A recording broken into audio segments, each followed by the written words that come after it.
आज से 50 साल पहले, 50 साल की उम्र हो गई हमारी, तो 50 साल पीछे जो हमारी नानी है, और नानी का जो एज दौर रहा था 93 एज 92 इसके दरमियान उसका देहांत हुआ।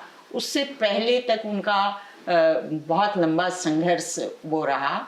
और हम तो अपने बुजुर्ग को बहुत कम देख पाए और बहुत कम समझ पाए, लेकिन उसमें ये आदिवासियत, उसमें ज़मीन का वैल्यूज और उसमें जो है वो श्रम का वैल्यूज जो है वो तीनों हमको उस समय दिखता था कि ये कैसे अपने श्रम को जिंदा रखने के लिए जमीन बचाना जरूरी को समझती थी। और प्रकृति का साथ, हाँ, और प्रकृति के साथ अपने को जोड़ के रखना चाहती थी। और मेन स्ट्रीम जो लॉ आ रहे थे उस समय, जो बन रहा था, जो इम्प्लीमेंट हो रहा होगा, जो अगर हिस्ट्री खोलेंगे या कानून की दो पेज खोलेंगे तो वहाँ उनका उपस्थिति दर्ज जो है वो है पहचान का सवाल है।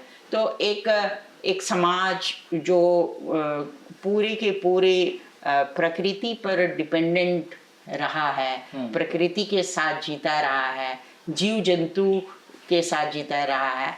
मैं एक बात बताना भूल गई कि जो संपन्न परिवार होते थे उस दौर में, वो बैलगाड़ी से सब्जी बेचने आते थे।